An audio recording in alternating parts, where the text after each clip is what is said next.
Hello, this is James Hopp from ShopsmithRepair.com. Coming to you today with some tips that can save you repair costs on your machine. All right. First of all, we want to talk about the obvious one. It's on your label on the front of your machine, and in your manuals, if you looked there, which most people I guess don't really look at their manuals, but it says do not turn the speed dial unless your motor is running. Okay, so what will happen is if you do turn it towards slow, you're going to pinch the belt and you can break components, or if you force it, you're going to break components. As a serviceman, I know that you can turn the speed dial toward high speed and it'll open the shifts up, and that would be okay. All right, number two that I'm going to talk about today is some noises that you might hear in your machine.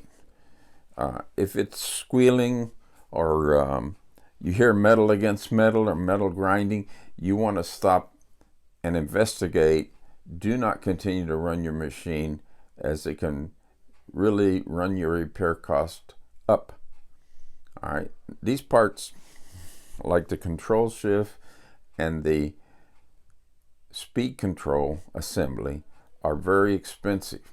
The control shift is about just under $60, and the speed control assembly is $86, $87 plus shipping. So if you can avoid having to replace these parts, you will save yourself a great deal of money.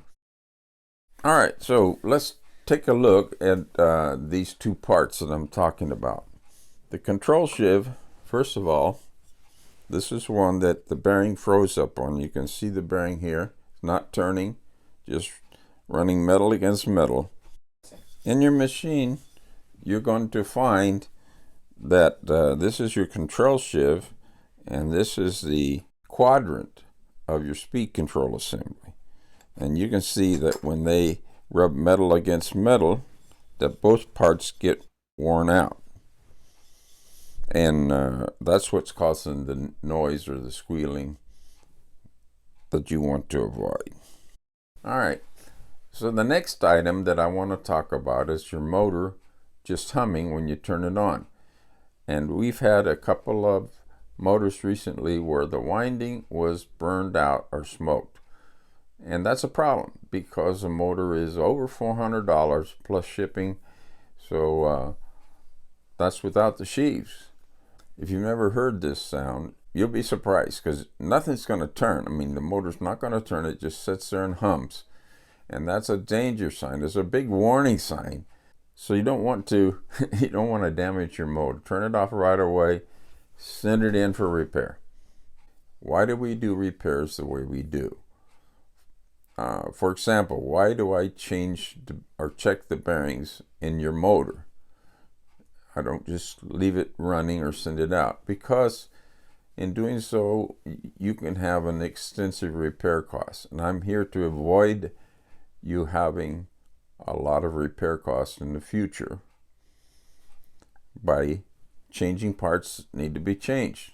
Now, the reason that we're here is to save you money. I'm not looking to charge you an arm and a leg for your repair. I want to service your machine so it'll last and give you many, many years of trouble-free service. That's my goal here. My goal is to save you money and to give you a quality repair that you'll really enjoy for a long time. So I want to thank you for watching this video today and encourage you, if you hear some problem, to send your machine in for repair. It might be a simple thing that we can take care of easily and save you money. Thank you for watching. This is James Hopp at ShopsmithRepair.com.